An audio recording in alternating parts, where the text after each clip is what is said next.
死んだは初めて俺に伝えている。絶望の匂いだ。面白いこと見せようか。ほら、こんなに家賃が多すぎて。お父さん。あかん。ドナルド君、まだ死ぬ時じゃないでしょ。アメリカ、万歳。ファイト。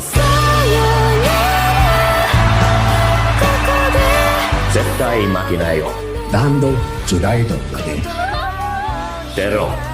だってまだサンキュー言ってないでしょ。一回も言ってください。おい、仲良くしてるね。この世界、傷ついていけるかな。昔グレートだった。大きにまたグレートになるかも。あのさ、有名人なら誰かのマンコを掴んでいいさ。そう。言い放せるで。What's going on, everyone? Welcome into CobraCast 199. I am your host, Jeremy Prime, Mage IDOT of Unit 199. Happy to see all of you here on a Friday. Yes, it is Friday. Friday Night Tights is happening, so go over there. Nobody cares about CobraCast when Friday Night Tights is happening, but for the tens and tens of people that do care, we got to cover Trump having an announcement today, and then we're going to head over to Friday Night Tights. Okay? At least all of you are. Okay? So anyway, whatever. Man, I've had a long day already. But good to see all of you here. I don't know what Trump's announcement is going to be. But what I do know is that Harley Dave just dropped 20 gifted memberships. Let's freaking go. 20 gifted memberships. Thank you, Harley Dave. Indy Eye says you're interrupting my Peaky Blinder time. Then I have to end the stream. So I did not know I was interrupting Peaky Blinder time. I'm not allowed to do that. So I guess we're just gonna have to end the stream. I did not mean to do that. So thank you guys for hanging out. I really appreciate it. Have a good day. We'll talk to all of you later.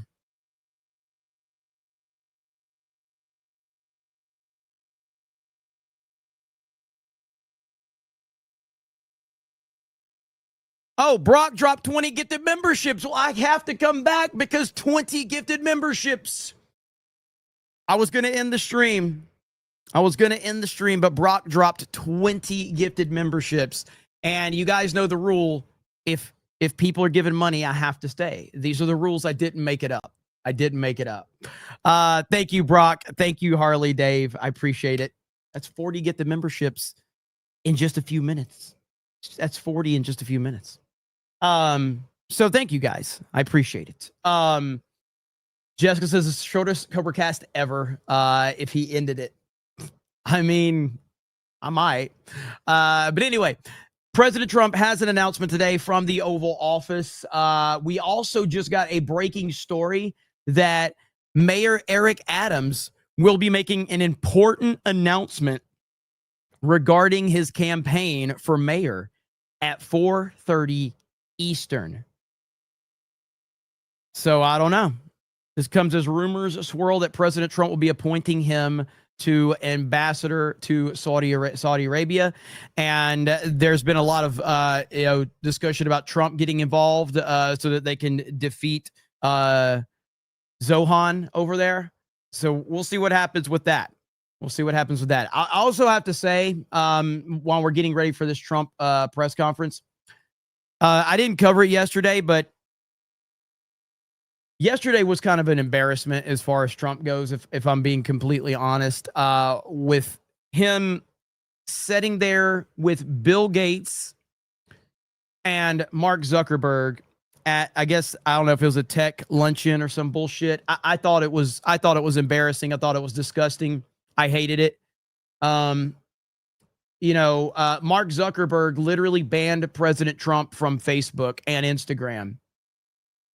Mark Zuckerberg is a horrible person and he hates President Trump. And for for Trump to sit there and just have those guys sitting there with him, yeah, man, disgusting.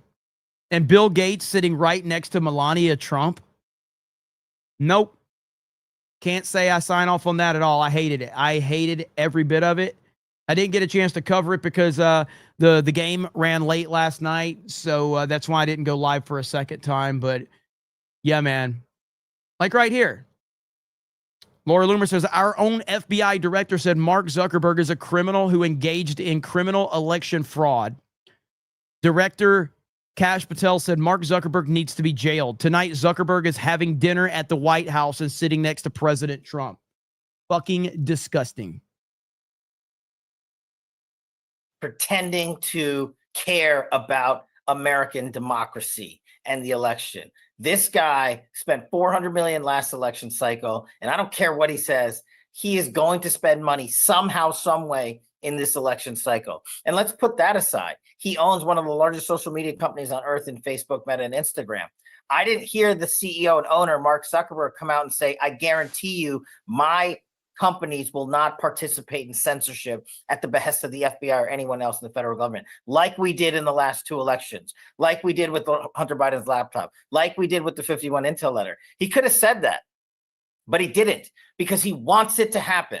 And as a sort of proactive, preemptive move to say, oh, I told you so, he came out to the media and said, oh, my bad, I'm sorry. But it doesn't matter to these guys because they're going to go past November 5th. And if they get their way and Harris is awarded the victory, they're just going to be like, nothing to see here. And if Donald Trump wins, they'll come back and say, see, our companies tried to comply, but it's BS.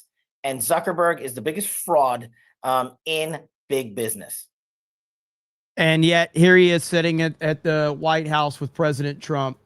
And I hated it, man. I hated it so much.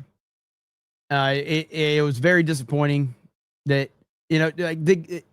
Mark Zuckerberg should not be rewarded and Bill Gates should not be rewarded at all.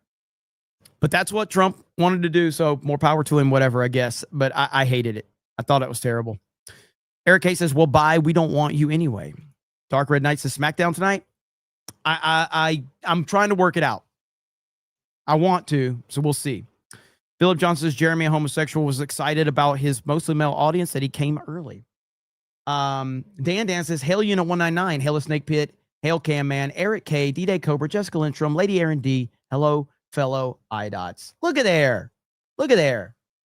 Hail IDOTs. This administration is all talk, in my opinion. Why is Bill Gates allowed to do any of the things he's doing? I wouldn't say that they're all talk. I mean, look, the administration has gotten a lot done. No doubt about that. And I'll praise Trump for a lot of things, and I often do, but I just thought I hated the optics of that, man. I hated the optics of Bill Gates sitting next to Melania Trump. Bill Gates doesn't deserve to be anywhere near our awesome first lady. And Mark Zuckerberg doesn't deserve to be sitting next to President Trump after he censored President Trump on social media for years. Sucks. Barry says, I'm only here till FNT starts, Hail the 199. Well, thank you. I appreciate it. So Trump is supposed to be going live any minute now. But sometimes he's a little late, so we'll see if he actually goes live on time. He's probably going to be a little behind. I don't know what he's announcing today. The rumor is that he's going to be in, obviously the Department of Defense is going to move to the Department of War, but I think that there's going to be more than that. But we'll see, I guess. We also had Pete Hegseth. Let me see. I think I have this bookmarked. Pete Hegseth did this yesterday, which was fucking awesome. Update. Secretary of War Pete Hegseth has fired Navy Commander Janelle Mara. Her, a medical director for transgender healthcare. Hegseth, pronouns updated. She, her fired. Let's fucking go. That was what he tweeted out. Hegseth tweeted out her pronouns are updated to she, her fired. Fucking love Pete Hegseth. He is so awesome. Let me see if I can find this. Pete Hegseth. I know I saw it. Yeah, here it is right here. Here's his tweet from 18 hours ago. Pronouns updated. She, her fired. Let's freaking go. That's what I voted for right there. Shreddy says this member chat identifies as 50 gifties with a Krista emoji. Well, I appreciate that. The chat appreciates it too. Laughing H says, I just wanted to say God bless, man. Kind of woke up depressed, kind of giving up on trying to achieve anything that the older generation had, relationships and all that type of thing. Give up on you even trying to look for somebody besides that, keeping hope. Well, brother, first of all, thank you for the super chat. But look, man, you got the 199 here, okay? Like, there's going to be people that's got your back. We've got an awesome Discord community. I know you're over there on Discord. You got your MMA training. And I've talked about it many times. I mean, with me, I thought about giving up many times on my dream of creating Geeks and Gamers back in the day. I second guessed myself all through the process. I thought about just like, man, this is going nowhere. What's the point? Why do I keep trying? And there were legitimate times where I did think about packing it up and just going, this thing's going to go nowhere. People would ask me what I did for a living. I'm in my 30s at that point in time. Like, what do you do for a living? I'm like, oh, I run a Geeks and Gamers Facebook group. And they're like, you fucking loser. Like, what are you talking about, bro? You got a family, you know, why don't you give up this stupid gaming dream and focus on, you know, providing for your family and shit. And it sucked, you know? So I had a lot of second guessing along the way, but if I would have given up, I would have never, you know, reached where we are now. And we still have a long ways to go. So you can't, nothing in life is easy. It's all difficult. And, if it was easy, if it was easy, everybody would be doing it. That's the whole point. So keep grinding, brother. Keep grinding. Robot Boop says, Future G&G article headline, Jeremy denies he's gay. Shout out to the 199. Thank you. Appreciate that. Phil says, Trump is on heartless stranger time. Harley Dave says, I guess this means something and not sure. It's all a bit vague since there's really no return on my investment. You get plenty of ROI, brother. Plenty. Thank you, Harley.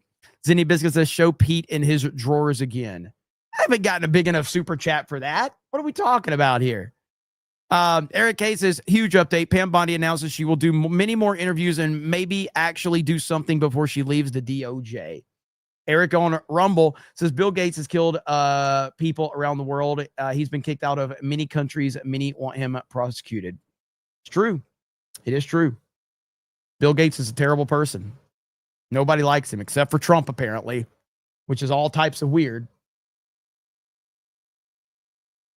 Let's see if there's anything going on right now. Zinni Biscuit for 20 says, Pete. Okay, listen. I charge a proper $199 to get the ladies shown around here. You want me to show Pete Hegseth for $20? What are we doing here? What are we doing here? The mostly male audience is saying no to your $20. David Phillips for 20 says, don't mess with the Zoran while drinking your juice in the hood. Oh, Harley Dave for 20 says, no, Pete. Damn. So Zinni Biscuit for 20 for Pete. Harley Dave 21. I'm sorry, 21. 21. So one more dollar than Zinni Biscuit. Look at there. Laughing 8 says, 20 says, I understand that I still keep God with me. Just looking at the way my generation is going, there's really no point in trying to find love. I guess I'm just going to keep working on me and fighting for what's right, just like you. Listen, brother, all you can do is put one foot in front of the other and move forward, and life tends to work itself out as long as you're putting yourself out there. You know, that's been my mentality is if you don't try, you got to put yourself in a position for things to happen. So that's the best you can do. And of course, keeping your faith is important. Alan Tanasi says going from retail grocery manager to operating Geeks and Gamers. I don't know how it sounds like a Mossad black op. I don't know. It sounds like a Mossad black op to me. Thank you. Fennel Floyd says Trump is banning trans YouTubers. Sorry, Jeremy. So look at here. Look who decided to show up. Rosie O'Donnell. And what did Rosie O'Donnell have to say about President Trump? Let's listen. One person standing in the way of us all figuring out why his name appears multiple times in the Epstein files. We still don't know why his name appears multiple times in the Epstein files. We do know why, Is Donald Trump. We all know why. Yeah. You have to know why. Why else do you think he paid $1 billion to Jeffrey Epstein over the time of their friendship? $1 billion. He wrote in his birthday book, here's to all the secrets. Wonderful secret. Where do you have any evidence to support this claim? Like, that is straight up, like, she should be sued like hell. Come on. If this was an Angela Lansbury murder, she wrote, people would be, it's too obvious.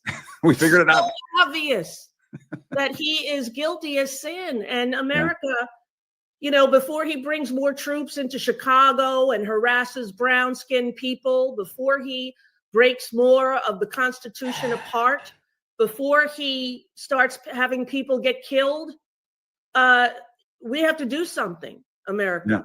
And it's I time agree. for every person with a platform to speak out about it. Every single person, now or never, break glass in time of emergency. It's time to break the glass. And you saw, Rosie, what he did the other day when those brave women were up on Capitol Hill, the survivors, their families, they were all speaking out. And at the same time, Donald Trump is saying it's a Democratic hoax. How dare he, Jim? Yeah. Yeah. How dare he? For every child that was ever raped by a grown man, how dare he? How dare he? We are mighty. 1 in 3 girls suffers child sex abuse. 1 in 5 boys. Those are the statistics, America. Wake up. Yeah. Wake up. Our president is a serial pedophile rapist, and that's what he is. And in America, you're allowed to have an opinion. You're allowed to say what you think. That's what our country was founded on. Wow. Okay. So there's only one thing to play after that. Our favorite clip of Trump talking about Rosie O'Donnell. Well, Rosie O'Donnell's disgusting. I mean, both inside and out. You take a look at her, she's a slob. She talks like a truck driver. Rosie attacked me personally because I was very happy when her talk show failed. The other thing that failed, and this was a real monster, and everybody was suing her, was her magazine. Her magazine called Rosie was a total disaster. So I loved it. I gloat over it. I think it's wonderful because I like to see bad people fail. Rosie failed. I'm happy about it. She's basically a disaster. Well, she called me a snake oil salesman. And, you know, coming from Rosie, that's pretty low because when you look at her and when you see the mind is weak. I don't see it. I don't get it. I never understood. How does she even get on television? I believe Barbara made a terrible mistake putting her on, and I think Barbara's probably paying a big price. If I were running The View, I'd fire Rosie. I mean, I'd look her right in that fat, ugly face of hers. I'd say, Rosie, you're fired. We're all a little chubby, but Rosie's just worse than most of us. But it's not the chubbiness. Rosie is a very unattractive person, both inside and out. Rosie's a person that's very lucky to have her girlfriend. And she better be careful or I'll send one of my friends over to pick up her girlfriend. Why would she stay with Rosie if she had another choice? She's trying to use ABC and The View to get even with me. But with me, we fight back. I'll probably sue Rosie because she doesn't tell the facts. As an example, I'm worth many billions of dollars. Now, she said I was bankrupt. I never went bankrupt. So probably I'll sue her because it would be fun. I'd like to take some money out of her fat ass pockets. I actually think they ought to look at her whole life and see where she's coming from because I think she's got some very deep-seated problems. Perhaps it should be Rosie that goes to rehab. Rosie is a loser. The fact that clip is so like on point to what we just heard from Rosie is fucking hilarious, because you could take that clip and connect it. It's almost like he made that comment based on the clip of Rosie that we just watched. That's how incredible that is. So anyway, everything he just said is accurate. And for her, the things that she just said about President Trump is absolutely insane. She's going to pay for that, I think. She's going to pay big time. Okay, so we're currently waiting for President Trump to make his announcement. We have Darth Manic for $100. $100. And says, I want some Tulsi Gabbard. I don't have any pictures of Tulsi Gabbard. And I think that it's wrong to objectify strong, powerful women in the country. I don't think that we should be focusing on any specific body parts on Tulsi Gabbard or anything like that. So, guys, this is a respectful chat, and I would appreciate it if we did not focus on objectifying women. Thank you for your attention to this matter, okay? Thank you. I appreciate that. Carla Vegas says, I hate you. I didn't send it. Darth Manic did. Laffy H for $100 says I'm going to put it in Discord.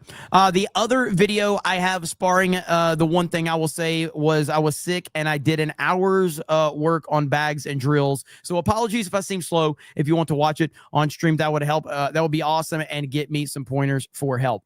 Well, I don't even I'd have to look for it. I'll see if I can find it. No promises right now. I got to focus in on this Trump announcement right now. And he could go live at any moment, so we're waiting on that. But I haven't even checked it out myself to look. But I would, I will. I rarely get in their Discord, but I will check it out. And I need to do better about getting on Discord. Zenny Biscuit's mad at me. You shouldn't be mad at me, Zenny Biscuit. You should be mad at Harley Dave, to be clear. Harley Dave says Jeremy's Masonic code was Hebrew hammer. NDI says, which one is Rosie? Venom Kaitsu says, Trump will announce that Jeremy is gay and that he'll be taking full control of the 199 effective immediately. Alan Tanasi for 20 says, in all seriousness, we have to come to the terms that Epstein blackmailed a huge, large chunk of America's elite on behalf of Israel. That makes the most sense. If that comes out, that will flip all of the geopolitics on its head. I don't know if I believe that. I don't know if I'm not saying it's not true. I'm just saying I don't know. I have no idea. What I do know is that no one cared about Epstein until, like, I've got people in my replies right now after Angry Joe whined in my comments and ratioed me. I got all these people saying, what about Epstein? So then I go to these people's profile and I search the name Epstein on their Twitter account. And the first time that they mentioned Epstein was like in the past month. They'd never mentioned Epstein on Twitter until the past month. That's the first time. Very interesting how they suddenly care now, but they didn't care for years prior. Oh, guys, unmuting that to make sure. None of these people actually care about it. But they pretend that they care because they're programmed to care now. And it's real simple. Do that to just look how much people cared about Epstein prior to the last month. And you're going to find most people didn't ever care about it. Oh, here we go.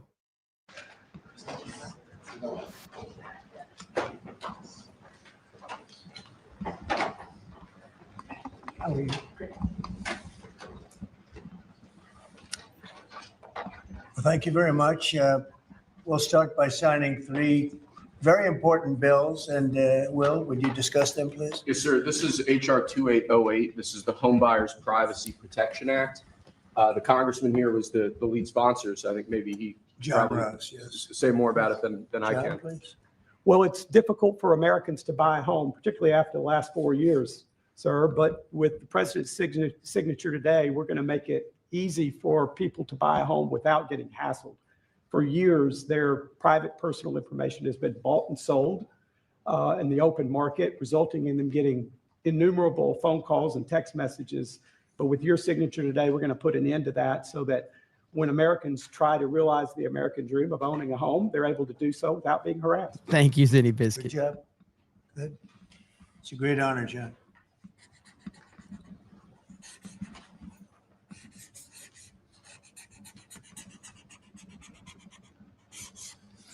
Okay, there it is. And that's going to help a lot of the homeowners of our great country. John, want to hold that? Sure. Thank you, John, very much. Thank you very much. Thank you very much. Okay, Will, you go ahead. And I'd like to leave you with this gift from a constituent back in Tennessee. Oh, I could use that at night. It's an American flag. That's very nice. I like that. Thank you, Mr. President. Thank you very much. That's very nice.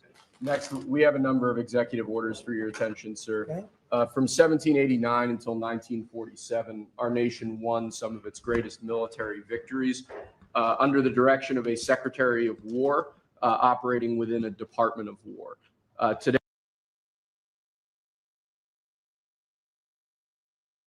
Pete and I and Dan came into the fold. By the way, a great general. He headed up the, I wouldn't call it an attack. I'd almost call that one maybe even more than an attack. I said we got a What he bad did feed, with, so I moved it over to the this one. success of that operation was perfect. In fact, this was sent to me by the great company that makes that particular B-2 bomber. And it was flawless. It was actually flawless. They flew for 37 hours back and forth. And there wasn't a bolt that was out of condition. There wasn't an engine failure. There was no problem. It was a perfect attack, and it knocked out any possible nuclear capability for Iran, which nobody wanted to see, and we weren't going to put up with. So great job, Dan. And we've been talking about this Department of War. So we won the First World War. We won the Second World War. We won everything before that and in between. And then we decided to go woke, and we changed the name to Department of Defense. So we're going Department of War. And I'd like to ask our Secretary of War to say a few words. Pete Hegseth. I think it's a much more appropriate name, especially in light of where the world is right now. We have the strongest military in the world. We have the greatest equipment in the world. We have the greatest manufacturers of equipment by far. There's nobody to even compete. And you see that with this and so many other things. The Patriots are the best. Every element of the military, we make the best by far. So, Pete, I'd like to ask you and maybe Dan Raisin Kane to say a few words, please. Mr. President, thank you. After winning a war for independence in 1789, George Washington established the War Department, and Henry Knox was his first Secretary of War. And this country won every major war after that, to include World War I and World War II. Total victory, Mr. President, as you said. Then 150 years after that, we changed the name after World War II from the Department of War to the Department of Defense in 1947. And as you pointed out, Mr. President, we haven't won a major war since, and that's not to disparage our warfighters, whether it's the Korean War, or the Vietnam War, or our generation of Iraq and Afghanistan. That's to recognize that this name change is not just about renaming, it's about restoring. Words matter. It's restoring, as you've guided us to, Mr. President, restoring the warrior ethos, restoring victory and clarity as an end state, restoring intentionality to the use of force. So at your direction, Mr. President, the War Department is going to fight decisively, not endless conflicts. It's going to fight to win, not to lose. We're going to go on offense, not just on defense. Maximum lethality, not tepid legality. Violent effect, not politically correct. We're going to raise up warriors, not just defenders. So this War Department, Mr. President, just like America, is back. Thank you for your leadership and your clarity. We're going to set the tone for this country. America first, peace through strength, brought to you by the War Department. We're back. All right, thank you very much. Very well stated. And really, it has to do with winning. We should have won every war. We could have won every war, but we we really chose to be very politically correct or wokey, and we just fight forever. And then we'd, win, we wouldn't lose really. We just fight to sort of tie. We never wanted to win wars that every one of them we would have won easily with just a couple of little changes or a couple of little edicts. I was told that ISIS would take 5 years to win. And Dan Kane, Wokey. when I told him how long would it take, he said, I think about 4 weeks, sir. I said, what do you mean 4 weeks? I was told 5 years by the people in Washington. You know who they were? 5 years. I said, you can't do it in 4 weeks. I actually flew to Iraq to meet with him, and I met him at a big air base. And remember that famous day, right? It turned out to be a famous day for our country because you're now the head of the Joint Chiefs of Staff, which is the biggest deal. And he is, because he did things that everybody said couldn't do. So they said it was going to be 5 years, and he knocked them out in about 4 weeks total, 100%. We took over, and ISIS was gone, and pretty amazing. But we never fought to win, and now if we have to fight it all, we solved 7 wars. We have the one that I thought was going to be probably one of the easier ones, and that's with President Putin and Ukraine. And that turned out to be one that's a little bit more difficult, but the 7 are done. They were supposed to be much more difficult to solve. I solved every one of them, and we're going to get the other one done too. But it turned out to be a little bit more difficult than I thought. And it'll get done, or they'll be held to pay. But because they're losing 6 to 7, it used to be 5. I used to tell you 5. Now it's almost 7. I guess 7,000 people last week. 7,813 people, young soldiers, died. Russian and Ukrainian, not American soldiers. But it's a shame. It's just, they're human lives, and I want to see it stop. But General Kane's done a fantastic job. And again, defeated ISIS, which they said would take a long time. And it didn't take a long time at all, and did other things that people said really couldn't happen. We have the greatest equipment in the world. We have the greatest soldiers in the world. Dan, say a few words, please. Yes, sir. Thank you, Mr. President. It's a true honor for me today to represent the incredible men and women of America's joint force. Today and every day, the 2.8 million service men and women stand ready to fulfill our sacred duty to protect America at home and abroad. As the president said, America's military is the single most powerful fighting force in the world. The mission you and the secretary have given us is clear and unambiguous: to deliver peace through overwhelming strength. And I remind everyone that the U.S. military can reach any adversary at the time and place of our choosing. Service to this nation is an incredible gift, and we're grateful and honored every day to do so. Thank you, Mr. President. Well, thank you, and it's an honor to sign this, and we will do that right now.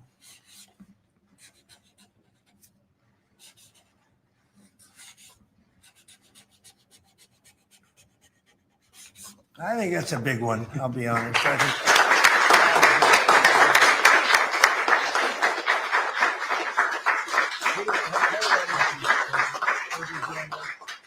That's a big one. Do you have any questions on this subject? We're going to be discussing the G20 in a couple of minutes, but yes, please. No, right there. This rebrand, and a question for you, the newly minted Secretary of War. What message does this send to our enemies, to our allies, to the American people? And again, what gave you the idea for this rebrand at this moment? I think it sends a message of victory. I think it sends really a message of strength. We're very strong. We're much stronger than anyone would really understand. And again, having the great equipment, we have just so much better. You look at all of the, just any of it, submarines as an example. We're 20 years ahead of anyone else. Nobody even compares. And I let a lot of this happen in my first term. We totally rebuilt our military. And then, of course, you had that catastrophe in Afghanistan where they gave up a lot of the equipment, but a relatively small amount, but a lot.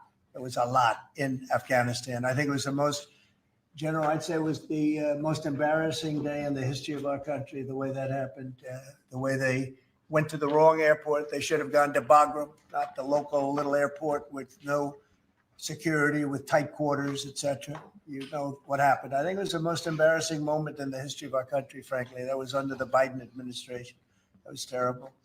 And we were going to be leaving, but we were leaving with strength and dignity. We were going to keep Bagram because Bagram's 1 hour away from where China makes its nuclear weapons. We're going to have that all to ourselves, a big, beautiful place built many years ago for money that today would be the equivalent of, many, many billions of dollars. You couldn't build it.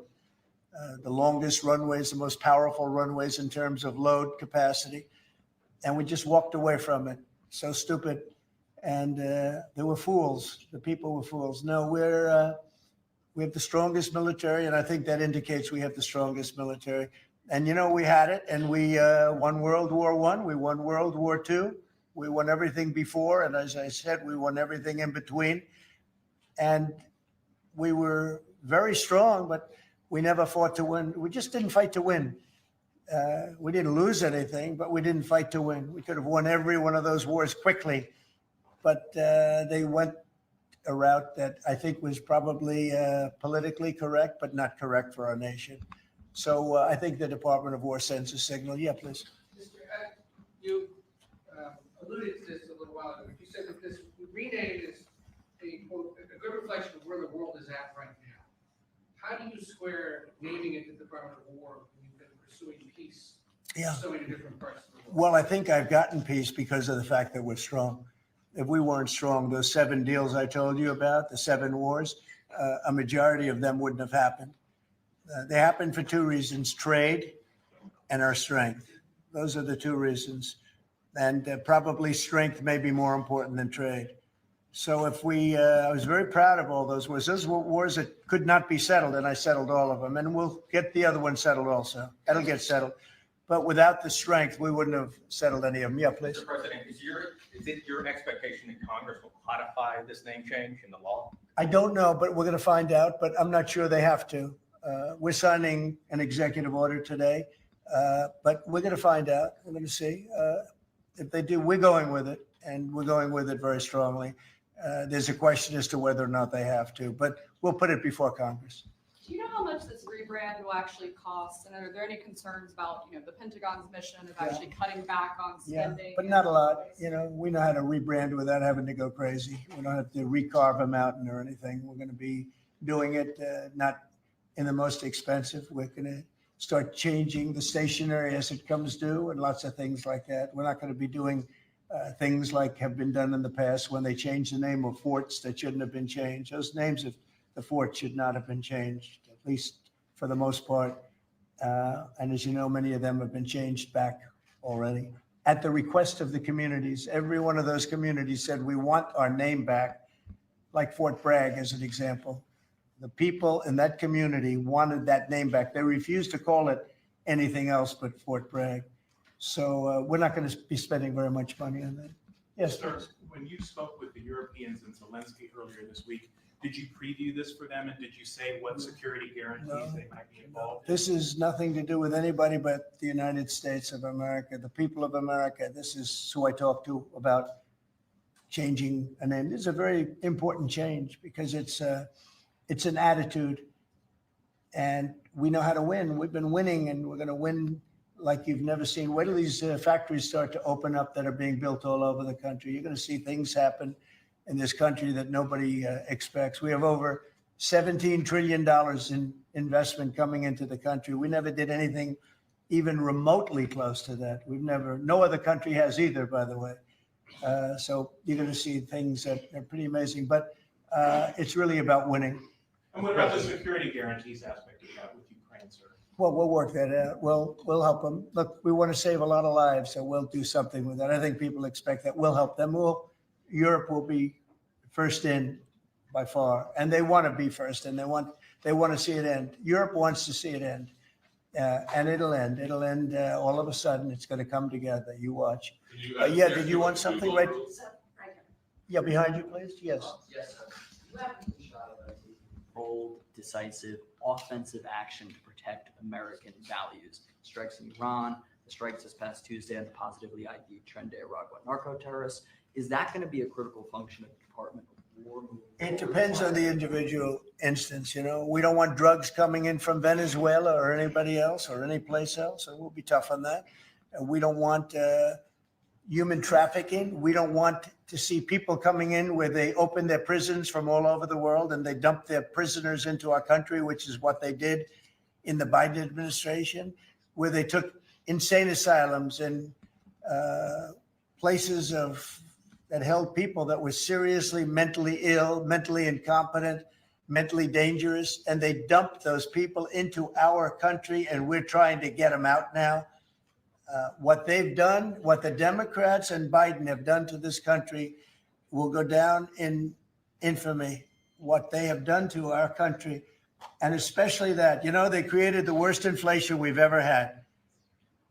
That's nothing compared to what they did with the people in our country right now. And we're getting them out. And it's not easy when you have the liberal judges destroying our country. But we've won them all. We've won it all, ultimately won it all. Hard process. It should be easier. We know who it is. We know exactly who we're looking for. We had 11,000 murderers dropped into our country. We've gotten a lot of them out. Or in some cases, they're so dangerous, we were afraid to get them out because they'd come back in. But for the last 120 days, 0 people came in. Can you imagine? This is me speaking, but these are figures developed by, they say, a pretty liberal group of people. They admit that 0 people came into our country. Yeah, Think of you that. can at me. You can at A me. year ago, it was millions of people were coming in. Millions. They were coming in. You could look at them and you could say, big trouble.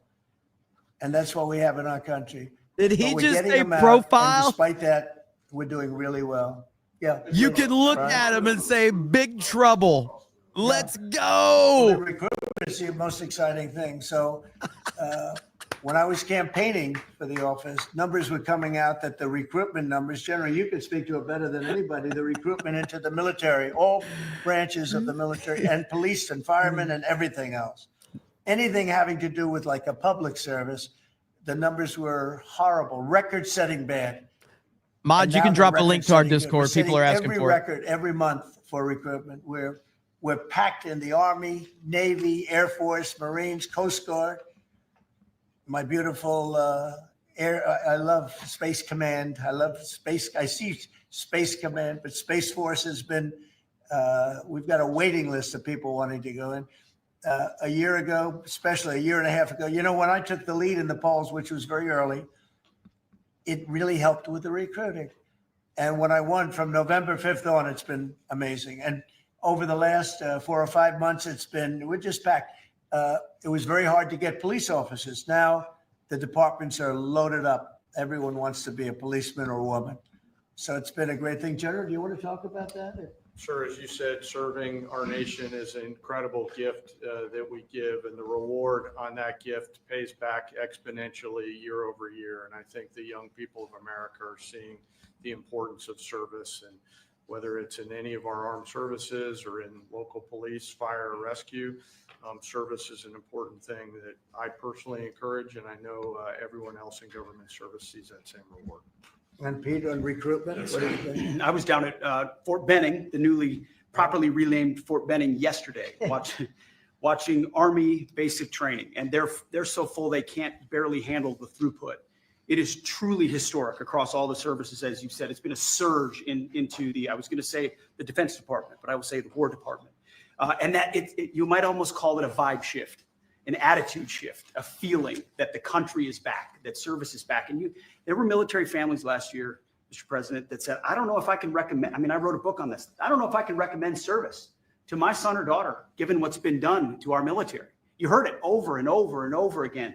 And I hear from those same military families right now, sir, and they're saying, I recommend to my kids that they go into this department, this Pentagon, under this commander in chief, who they know you'll have their back and they want to serve. So it is historic, and it's the biggest reflection of how motivated Americans are by your leadership, sir. You know, really, it's nothing more than spirit, love for the country. I guess the esprit de corps, as they say, you have more of that than we've had maybe ever, frankly. But to see a turn, over a period of less than a year, I would say, but to see it turn, nobody wanted to go into the military. Now everybody wants to go into the military. Jennifer, you want to? Yeah, there's some new reporting on North Korea and this Navy SEAL incident in 2019. Can you say if the administration has engaged with North Korea on that incident since it happened recently? Yeah. And then can you share some recollections? I don't know anything about it. No. Can you- I'd have to, I could look, but I know nothing about it. Can you confirm that it happened? I don't know anything about it. I'm hearing it now for the first time. Okay, great. And then on the Hyundai incident in Georgia with the arrest of some workers, construction workers at the plant, have you heard any feedback from Hyundai? I just heard about that a little while before the news conference, and I would say that they were illegal aliens, and ICE was just doing its job. But I know nothing about the instance. It happened a little while ago. There has been some pushback on that though from South Korea already, and of course, they pledged to invest 150 billion in the U.S. when they were just here, last week. Are you concerned? Well, and they have the right to sell cars and things in our country. It's not like a one-sided deal. Are you concerned at all about your immigration agenda potentially clashing with these economic goals? Well, we want to get along with other countries, and we want to have a great, stable workforce.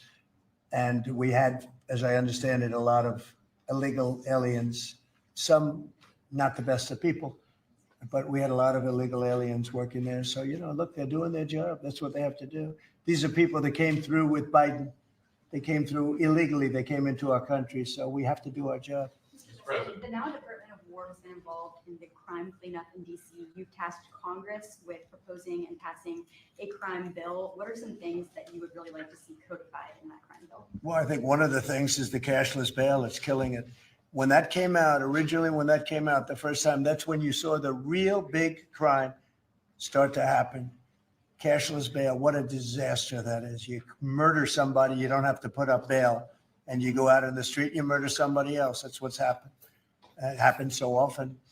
And that's one of the things. And other of the things you're reading about, it's just standard, but just a certain toughness. I have to say, one of the elements of fascination for people over the last period of time has been what's happened to DC. So we've gone from one of the most dangerous cities in our country to what they call a safe city. It's a totally safe city. In fact, I set up dinner in Washington, D.C. next week. I wouldn't have done that, to be honest. I would have had an obligation not to do it before I came into office, or even at the very beginning when things were so corrupt and so dangerous out on the streets. So Washington, D.C. has had virtually no crime. We even have a mayor that's admitting to it, and she's a liberal Democrat, in all fairness. She's a person that hasn't gotten exactly along with Republicans over the years. And she said she's never seen anything like it. So Washington, D.C. is a totally safe city. We have virtually no crime.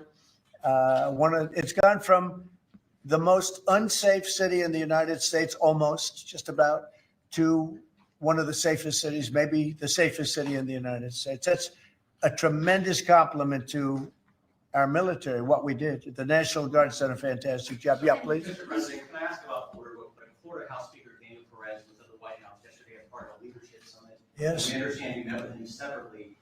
Mr. President, what did you talk about? And also, did you explore him running for Florida Attorney General? I didn't. We didn't talk about that, but he's done a fantastic job. He's respected all over the country, really. He's a leader, and he's done just a fantastic job. We didn't discuss anything having to do with his future. I'm sure he'd be very good at that. My second question, Alligator Alcatraz, sticking with Florida, a major ruling appeals court blocked a federal judge's order to close it, and it can remain open for now. Your reaction? I think they've done a fantastic job in building it, the governor and everybody else that's been involved. It's an incredible facility. It's housing people for usually a very short period of time before they get brought back to their countries. As you know, we focus on criminals before we focus on anybody else. And we're taking thousands and thousands of criminals out every month out of our country, some of them murderers. And I think Florida's done a great job by building it. And whether it's Alligator Alcatraz or anything else you want to call it, I was there. I visited with the governor, with other people. I guess Nikki was there. Tom Homan's been there a lot. A lot of people have been there from, it's an amazing facility for what it is. It's not a hotel. It's not supposed to be a hotel, but they've done a great job with it. And I'm very happy with the judge's decision. You also mentioned Venezuela. I want to ask one more follow-up question on that. On the U.S. strike on the boat tied to the Venezuelan drug cartel, the Maduro regime is pushing back today. In fact, they say the U.S. seeks regime change through military threat. Your reaction to those words, and also, would you like to see regime change in Venezuela? Well, we're not talking about that, but we are talking about the fact that you had an election which was a very strange election. And to put it mildly, I'm being very nice when I say that. I can only say that billions of dollars of drugs are pouring into our country from Venezuela. The prisons of Venezuela have been opened up to our country. They've taken their prisoners, the worst prisoners, murderers, Tren de Aragua. The worst prisoners that you can ever imagine are now happily living in the United States of America. Now, many of them we've gotten out. It's not easy to get them out because of the liberal system that we're working with in many cases, not in all cases, but millions and millions of dollars and billions of dollars of drugs are pouring out of Venezuela and other countries. Look, China, what they're doing with fentanyl is a terrible thing. It comes through Canada and it comes through Mexico, but a lot of it's coming through Venezuela. Venezuela's been a very bad actor, and we understand that. And when you look at that boat, you see the bags of whatever it is. Those bags were, you know what those bags represent? Hundreds of thousands of dead people in the United States. That's what they represent. Yeah, please. Mr. President, your reaction to the jobs report this morning?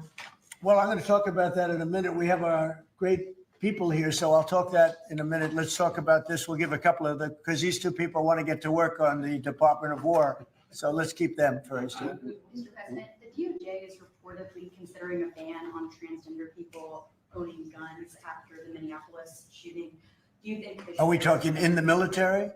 In general. Okay, I thought you were talking about in the military.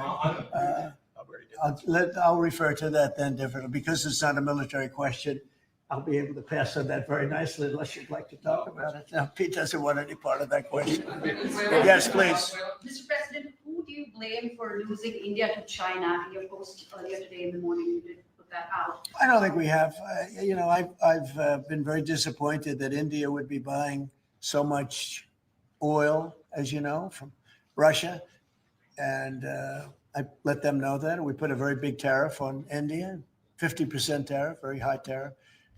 I get along very well with Modi, as you know. He's great. He was here a couple of months ago. In fact, we went to the Rose Garden and the grass was so soaking wet.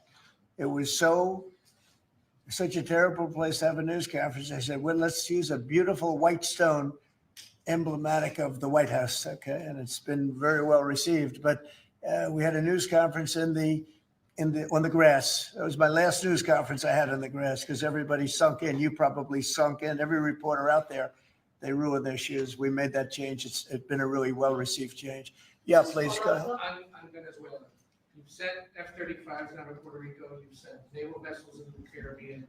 You're concerned about drugs being legally sent into the area. Yeah. How do you describe this buildup, this situation? Well, I just think it's strong. We're strong on drugs. We don't want drugs killing our people. I believe we lost 300,000. You know, they always say 95, 100,000. I believe they've been saying that for 20 years. I believe we lost 300,000 people last year. I know families that lost their son. Those families will never be the same. I know a family lost a daughter, a beautiful daughter. In fact, it was like she took something that she thought was like a minor deal, and it turned out to be riddled out with fentanyl. The size of the head of a pin, and you're dead. And no, we're stopping the drugs. We're going to save a lot of people. Look, whether it's 100,000, but it's not. It's 350,000 people died last year from drugs. And we're not going to let that happen to this country. Think of that. Think if you're in a war and you lose 300,000. We'll lose 600,000 in the pretty much between Gettysburg and all of that, the Civil War. We lost, 600,000. So we're losing half of that every year to drugs. We're not going to do it. We're not going to allow it to happen. You think of the wars. If we lost 600,000 people in a war, but we lose that every 2 years, more than that. So it's 300 to 350,000 people. And when I see boats coming in, like loaded up the other day with all sorts of drugs, probably fentanyl mostly, but all sorts of drugs, and we're going to take them out. And if people want to have fun going on the high seas or the low seas, they're going to be in trouble. I will tell you, boat traffic is substantially down in the area that happened. And they called it the runway. It's a runway to the United States. And boat traffic is very substantially down on the runway. You can imagine why. I think anybody that saw that is going to say, I'll take a pass. I don't even know about fishermen. They may say, I'm not getting on the boat. I'm not going to take a chance. What happens if Venezuela flies jets over U.S. naval vessels? Well, I would say they're going to be in trouble. We'll let them know about that. We heard that happen, but it wasn't really over, not like they described. But I would say, General, if they do that, you have a choice of doing anything you want, okay? If they fly in a dangerous position, I would say that you can, you or your captains can make the decision as to what they want to do, all right? Sir, How close we did have, they get? we have Mr. one more. President? You said they didn't go over. Say it. How close did they get? You said the planes did not. Well, I go don't want to over. talk about that, but if they do put us in a dangerous position, they'll be shut down. Thank you very much, everybody. So we're going to now cover the G20, and I'm going to let these people go back to the Department of War and figure out how to maintain peace. Okay? Thank you very much. Thank you. Congratulations, General. Thank you. Appreciate it. Great job. Sir, just before G20, we do have one more EO Okay. for you today. And I should also say that the Department of War EO that you signed was actually your 200th EO since you Wow. came back into office on January 20th. That's more than Joe Biden did in his entire term in office, more than Obama did in either of his 2 terms in office. So it's a momentous accomplishment and congratulations. That's good, but Biden never signed one. No, yeah, They you've were done signed every by one the- up in here. They've been signed by the Autopan, right, didn't he? So we really beat him by much more than you think. The 201st executive order, sir, this relates to hostages and wrongfully So was the detained Americans. This 199, provides a was new that the legal Department of mechanism to War? declare foreign countries to be countries that engage in those sorts of practices and gives your administration powerful tools to get American hostages out.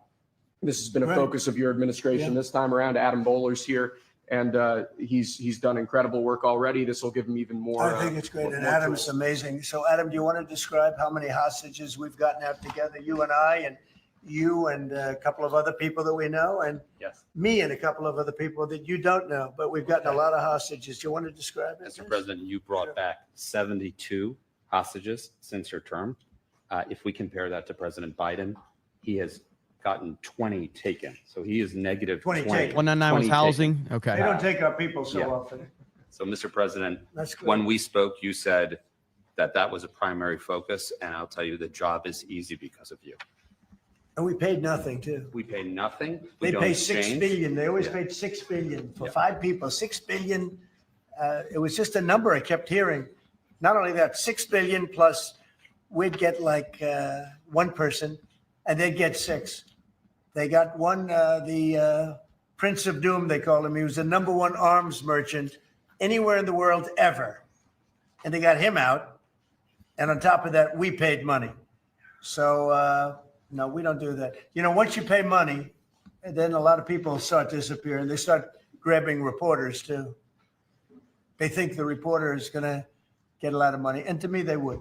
You'll be well taken care of. I better stress that because otherwise we have headlines. He said this or he said that. No, I'm not smiling about it, but they would. They'd be grabbing reporters. They'd be grabbing everybody, and especially when you pay the kind of money that Biden and Obama. They used to pay money that was crazy.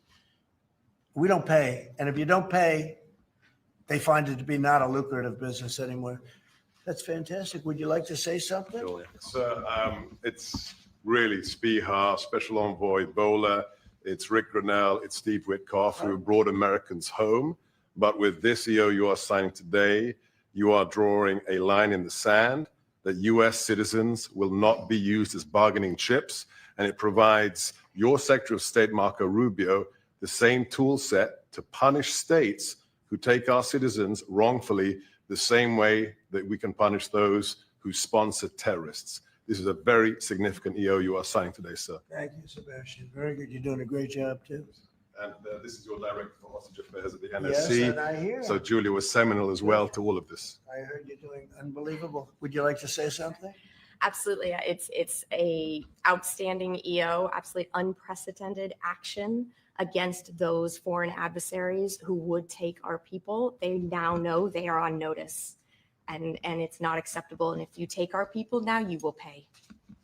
You know, Adam gave up a job where he was making tremendous amounts of money, big stuff, top of the line Wall Street. And he wanted to do this. He wanted to do hostages. I offered him other jobs too, very big jobs.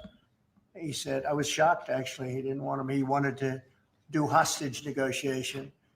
And pretty amazing. Thank you very much. Appreciate it. Appreciate it. Thank you all. Do you have any questions for them on this very important subject? I think it shows a lot of your leadership as far as fighting for Americans and fighting for humans. And to think that, Joe Biden went in negative territory. Oh, he went way negative. Way negative, and you're actually making progress on this. I think this does send a message to the world that you don't negotiate, we're going to stay strong in that type of what they call business. Wow. One little anecdote that may be of interest. We were told by numerous families who had missing loved ones during the Biden administration that this building, Biden's National Security Council, told those families not to talk about their missing loved ones, to be quiet, not to create any pressure on Biden and on Jake Sullivan, the key propagator of the Russia hoax. This administration has met with those families on a weekly basis. Right. People like Adam, yourself, sir, your envoys are doing everything to get every single American home, not to tell them not to talk about their loved ones, but bring them home. Well, I can tell you one story that was amazing. A few weeks ago, very little written about it, but there should have been. But it was a very nice gesture. The head of Belarus, who's a very respected man, strong person, strong leader. He released 16 hostages. John Cole, a lawyer who works for me, great lawyer actually, one of the greatest lawyers. But John Cole was over there and he heard that they had hostages. And you know about this, 16 people he released. And I just want to thank the head of Belarus. But while John was over there, they had, I believe, another 1,400 hostages. Now, not from us, from places all over the world. And just pretty tough place in all fairness, but they had 1,400. And I believe they're going to be releasing a lot of those 1,400. They're not, I think very few of any. We got pretty much ours back. And we didn't pay anything, but I very much gave my respects to the leader of the country.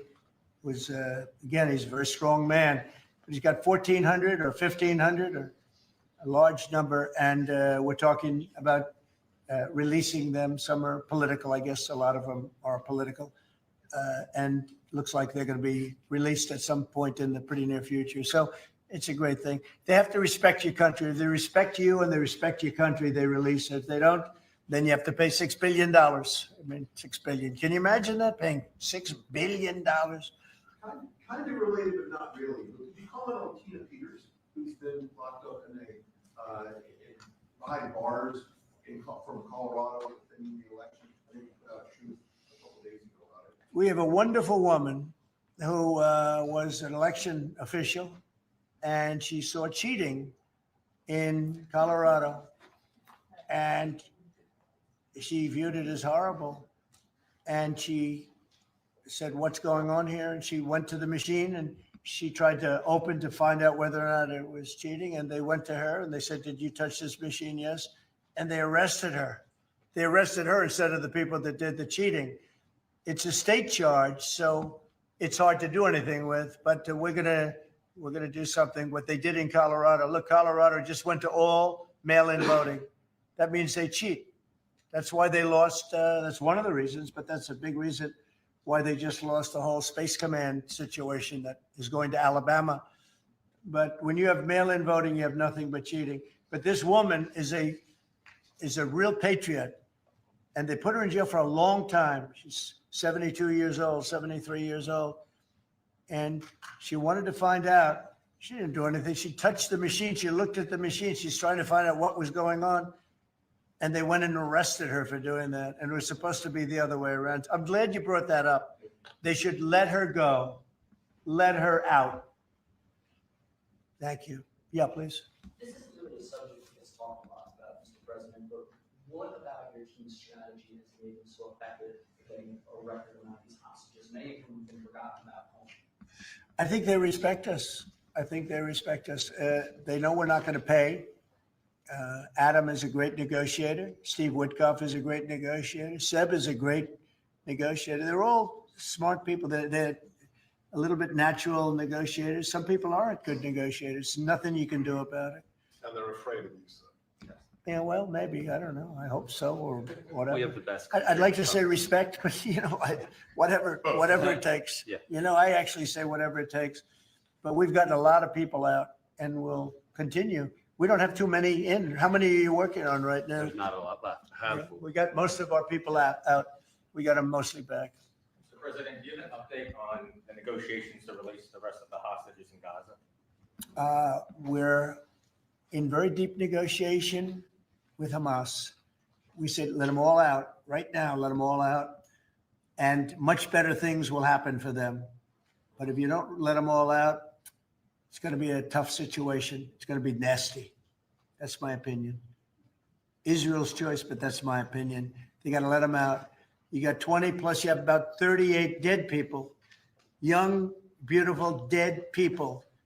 And I'll tell you, the parents want them every bit as much, almost more than as if their son or daughter were alive. But you have many dead people that are coming out as part of the deal. It's 20 people, but I think of the 20, there could be some that have recently died, is what I'm hearing. I hope that's wrong. But you have over 30 bodies in this negotiation. Can you believe? I mean, we negotiate for people that are living here. We know that at least 30 people are dead, and we're negotiating to get them out. The parents want them back so badly, as if they were alive. Every bit as much. It's really pretty amazing. It's very sad. I'm in the middle of it. And I put out the other day, I said, we want all 20. We don't want to, I was the one with myself and my people, Steve Witkoff and Jared Kushner was great on this. But they got a lot of people out. We got almost all of them out. They're down to 20. But Adam, we got like a tremendous number out.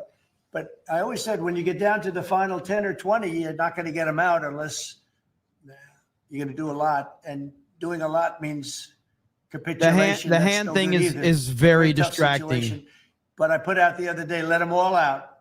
Every single one. No more twos and ones. We'll give you one this week, and in 2 months, we'll give you two more.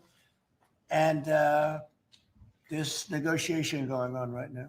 Okay. And real quick, what is the biggest challenge negotiating with Hamas right now? 10 to 20, what do they want to let them free? Well, they're asking for some things that are fine. Look, you have to understand, you have to remember October 7th. People forget October 7th. It's not an easy thing to forget, right? What's people forget, or they maybe purposely forget. What's interesting about the hand thing is that he's covering his hand, but when he was signing the executive orders early, his hand looked fine. But it's weird that he just he won't uncover his hand. But I've seen tape that's as violent as anything that you can imagine. Many of you have seen those same tapes. So you have to put that into the equation too. So it's not an easy situation. It's a tough one. But there are 20 people, maybe a little less, but there are 20 people that we want out. We want the bodies of He's trolling. That would be parents. funny. That would be they are perfect. I've never seen anything like it. Because The his level hand looked of fine in the love video earlier. They want their children back. And, I see demonstrations, big demonstrations in Israel about the hostages, not about the war, about the hostages, which puts Israel in a tough position because, it's tough to prosecute a war when you have people they want the 20 people back. They just want them back very badly, and everything that goes with it. So it's very sad. Thank you very much. We're going to talk now about the G20. I figured we could wrap 2 or 3 up. The last time I took a day off, everybody said bad things happened to me. You know that, Seb? I took 1 day off. I didn't take it off. I was working. In fact, I was here. But I didn't do a news conference, and they said bad things happened to the president. Well, that's fake news, Mr. President. It's fake news. You know, Obama, if you look, Biden, he had a press conference. He missed it for about a year, right? About a year. And I never saw any stories like that about him. He didn't have, and when he had one, they'd ask him, what flavor ice cream do you like? He'd say vanilla. How many times have they asked him that question? What's your favorite ice cream, sir? Vanilla. Okay, that's enough. Thank you, ladies and gentlemen. They don't have to go through this, but we all have a good time. I only do it for one reason. I think it's good for the country. And we are very transparent. There's never been transparency like we have. There's nothing to hide. So thank you very much on this, Will. Great job. Appreciate it. So we're going to talk about Florida, the great state of Florida now, because it's going to be a very exciting thing to host the G20. And as we celebrate our nation's 250th anniversary next year, the United States will have the honor of hosting exactly that, the G20 summit right here in America for the first time in nearly 20 years. This afternoon, I'm thrilled to announce that the 2026 G20 conference, which will be, I could read off the countries that we're talking about, but you know who they are, I think. Does anybody want me to list them specifically? Jennifer, you're okay? Okay, but will be held in one of our country's greatest cities, beautiful Miami, Florida, where we have the mayor with us, Mayor Suarez. And I want to thank Francis for being here. I thought he might be in this office. You know, he almost got there. There's a couple of them. Right? A couple of them. It's not as easy as they think. Right? It's not that easy. But he's an amazing guy, very popular in Florida. The agenda for next year's summit is being organized by Treasury Secretary Scott Bessent, who is right here. Hi, Scott. I saw him standing over there, nice, tall, good-looking guy, but he moved very quickly. Carolyn, you did a good job. Does Caroline do a good job, would you say? Is she a star? How do you compare her with the last administration's person? No? You don't want to get into that. Yeah, I think we're very happy with Caroline. But Scott Bessent is talking about a good job. He's done a fantastic job, and we're very proud of him. He's very much involved with the G20, and the NEC director, Kevin Hassett, who's truly a talented guy. And he's certainly being thought of to go to a different position, and we'll find out about that pretty soon. I don't know. Would you like to be that? I won't ask you that. I think, who wouldn't want it? I think it's the greatest position in the world. You know, you come out, you make a speech, and then you go away for 30 days or 40 days, and you come out, make another speech, the market goes up or down, depending on what you want to say. I've never seen an easier position than that. Unfortunately, you need good instincts. So we have somebody in there now that doesn't have them. We call them too late.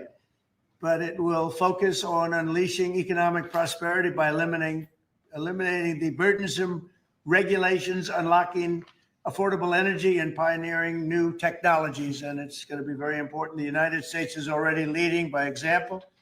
And America is the hottest country anywhere on earth. We have more being built under construction now than they think anybody that they've ever seen. I mean, literally, some of these places are just really unbelievable what they're building, the size. You know, if you spend $50 million on a shopping center someplace, that's a big building, pretty big building. But when you spend $50 billion on essentially a building, a building has gone up for $50 billion. They're going to be building their own electricity. And many of them have been given permits already to go, and they're starting construction. Some have started construction quite a while ago, and very early in the administration. We let them do that. You know, we have a grid that's obviously an old grid. It's been around for a long time. We could never handle the kind of numbers that you're talking about in terms of electricity, and we're letting them build their own plants. They build their own plants with their structures. So they build their structure, they build their buildings, and they build an electric producing plant with it, like Con Edison in New York that I grew up with, and like others that make electricity. They make it for New York. These plants will make it for their building, for AI. Then you have a lot of the car plants going up. Most of them won't need that kind of electricity, but they have the right to do that also. So we're allowing companies to build electric plants. They become essentially, Scott, I guess they become utilities, right? If you think about it. And it's very exciting. We're going to end up with more electricity than China, and it's going to be built at no cost to us. And I'm telling them, build more than you need and you'll sell it back into the grid. So they'll be able to sell it back into the grid on top of everything else at no cost to the American taxpayer. It's very exciting. And frankly, if we didn't do that, we wouldn't be leading with AI. We wouldn't be probably even doing any AI. It would be 20 years to get an approval. So they're building massive amounts of electricity as we speak. We've eliminated $5 trillion worth of federal regulations, another big thing since I took office. And if you remember the first term, we took out more regulation than any other president in history times. You could add the top 4 and they wouldn't come anywhere close to what we were. That's one of the reasons we had such the most successful 4 years of any president economically. And this is blowing it away. I think this will blow it away when these plants start to even getting close to opening. I think you're going to see numbers that we've not seen before. And we've increased oil production by more than 300 barrels a day. That's a lot. Blue collar wages are rising at the fastest rate in 60 years, and trillions of dollars of investment is pouring into the USA. It's going to be over $17 trillion very shortly, and nobody ever thought a thing like that was possible. What made it possible were, number one, they were happy with November 5th. They were happy with the election. And number two, the tariffs are bringing countries in. I mean, it's so vital to our country. It's before the courts now, and I hope we're going to do very well. We had 4 great opinions just come out, as you know, from judges. In a couple of cases, there were Obama-appointed judges that felt they had to do what was right for the country. So I respect that greatly. I respect them for doing it. But we have very strong opinions, and it'll end up going to the Supreme Court. And it's just vital for the country. Vital, absolutely. We're at a level that we've never thought we'd be at, and it's because of the tariffs. Countries are pouring into our country because of you avoid tariffs if you build here. If you don't build here, you pay a lot of money.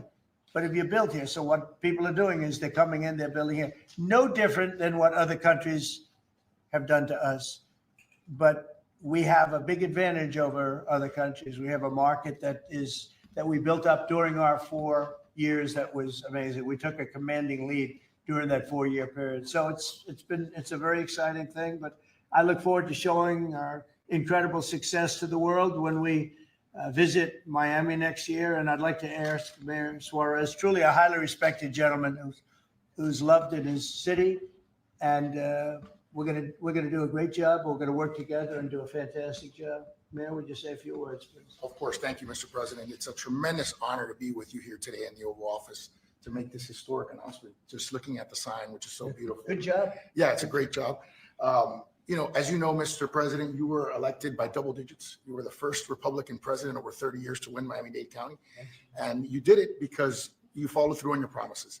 And in Miami, what we're doing is we are following through on those promises as well. We've kept taxes low. We've kept people safe. We've leaned into innovation. We've grown 150% in the last 10 years.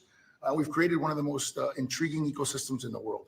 And this decision is not only generationally important for the city, but it puts the city on the map as one of the truly great global cities. So on behalf of all of the workers of Miami, those that work in the hospitality industry, I know you own many hospitality assets and properties, all of the small business owners who are going to benefit economically from having the G20 in Miami. Tremendous benefit. It's going to bring in millions and millions of dollars. We just say thank you. We thank you for believing in us. We thank you for highlighting our city in a time when we have the lowest homeless rate in 11 years. We're on the precipice of having the lowest homicide rate in history and with the lowest taxes. So we're following your America First agenda, and we're creating success in, Miami's the greatest city in the world, we believe. Thank you, Mayor. We'll We'll see be you highlighting it. we'll see you down there before then, but we'll see you down there. Scott, would you like to say a few words? Yes, sir. So we're excited to have the G20. And what's important about the G20, President Trump's America First initiative does not mean America alone. It means America leads. So we will be holding the G20 in the capital of the world, Miami, next year to showcase The beginning of President Trump's second term will be a year and a half into it. We will have done peace deals, tax deals, trade deals. We've made the U.S. the best place to come, start a business, have tax certainty, energy certainty, and regulatory certainty. And it's going to be an exciting event. And the U.S., just as the president was saying earlier about the Defense Department of War, the U.S. is back on the international stage as a leader. We have whittled down the G20 back to basics. We are making it work for the American people better than ever. We have the G20 had become basically the G100 this past year. So it will be a concentrated group in Miami, seeing the best America has to offer with American leadership, thanks to President Trump. Thank you very much. Great job, and a great job you're doing. Kevin, would you like to say a few words? Mr. President, I think this G20 meeting where the world leaders will come to the great city of Miami is going to be viewed as one of the most important meetings in global history, because what's going to happen is the golden age is going to be documented so well in the data by next summer that you're going to have one of the best speeches written for you that you've ever seen, because we're just going to be talking about the accomplishments of the next year. I think so. A lot of these plants are going to be open by then. Yeah, exactly. And a lot of jobs are coming in, like I think we've never seen before. It's going to be great. Monica, would you like to say something? Thank you, Mr. President. We're so looking forward to having the United States of America host the G20 in Miami in December of next year. And we're also looking forward to having this as a showcase of American strength, vision, innovation, and power under your bold leadership, Mr. President. It is going to be the G20 in the Trumpian golden age. Okay, thank you very much. Any questions on the G20? Could I just? G20. You just said a moment ago that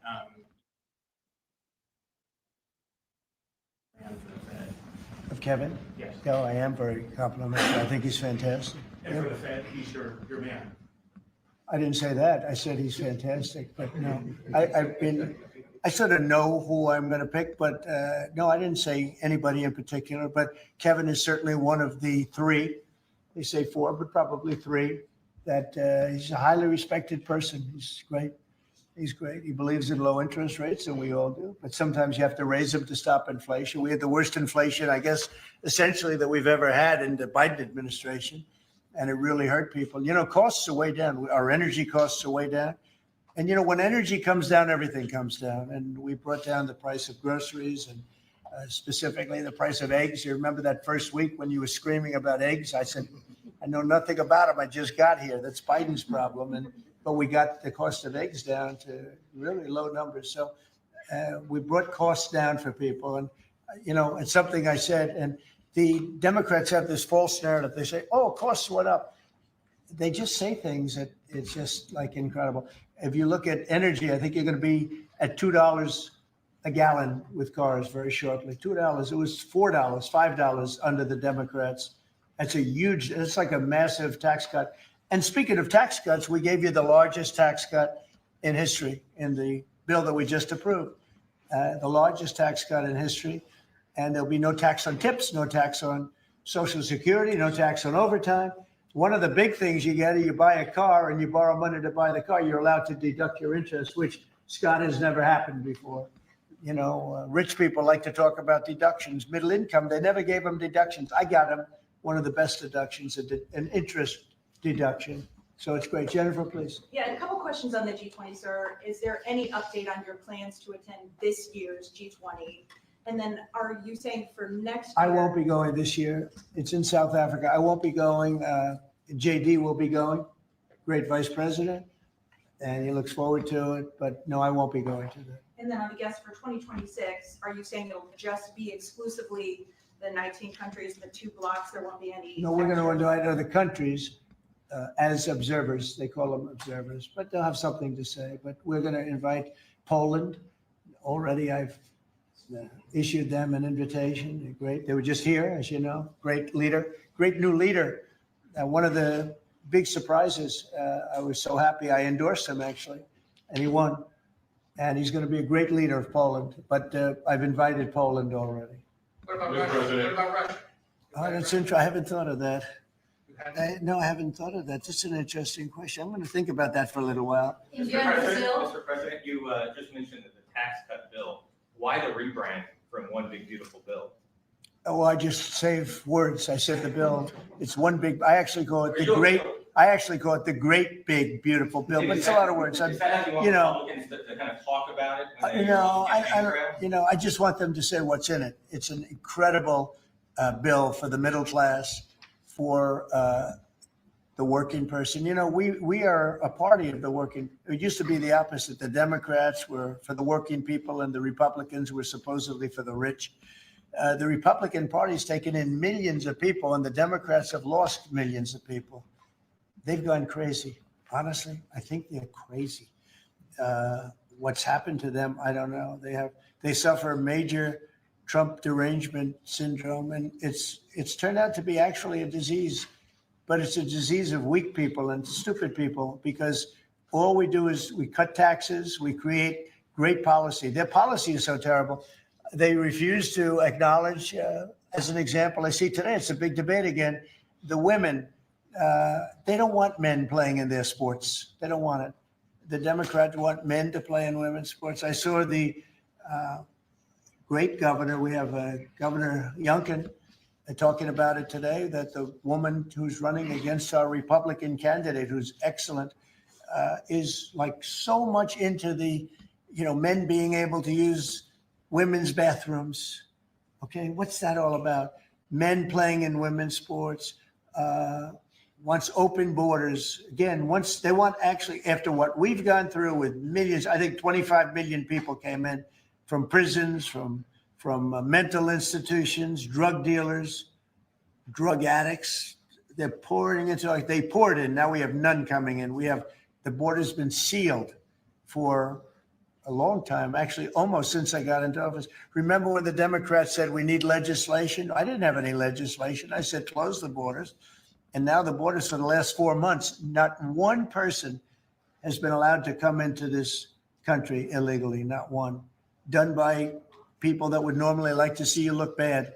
Those are the numbers. So it's been an amazing job. Yeah, please. Mr. President, this is going to be a major event and a major meeting for South Florida for you, for Mayor Suarez. I know this is not until next year in Miami, but do preparations begin today? And if so, what is being done? They've already begun. We first had to deconflict our Basel with the dates, and so we have already started doing that. And so thanks to the president's team. He started a long time ago, actually. If you knew him, he was working on this long before this press conference. Yes, sir. It's in good shape. Going to be great. Mr. President, we learned this morning that we've lost 78,000 manufacturing jobs this year. How do you explain it? Well, one thing we have is, we have the interest rates are too high. That was, a matter of the Fed. But the other thing is so many different elements aren't included yet. And one of the things we've learned, and we learned that the hard way, watching over the last few months, are the corrections that people have been making. They'll say you're losing jobs, and then they say, by the way, we have a correction a month later of, 100,000 jobs are missing. They actually had a correction once of 850,000 jobs.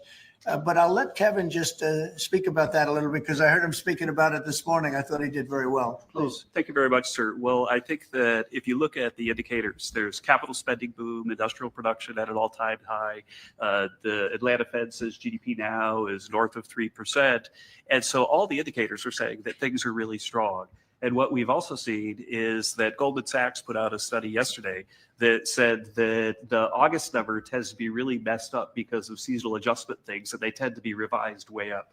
And so I think if they were revised up, which has happened on average over the last 15 years by about 60,000, then everything else would make sense. But right now we're puzzled about the BLS numbers and looking forward for new leadership there to make it so that the numbers are more reliable.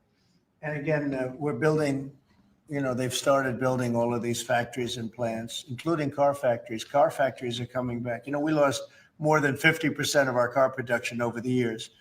And I think we're going to get all of it back. It's coming back in really rapidly. Really, we're building a lot of car plants. Indiana, places that you don't think of it so much are taken, but also Detroit, lots of places it's coming in where I think we're going to get everything. We've lost it over a period of 40 years, and I think we're going to get it all back in a very short period of time.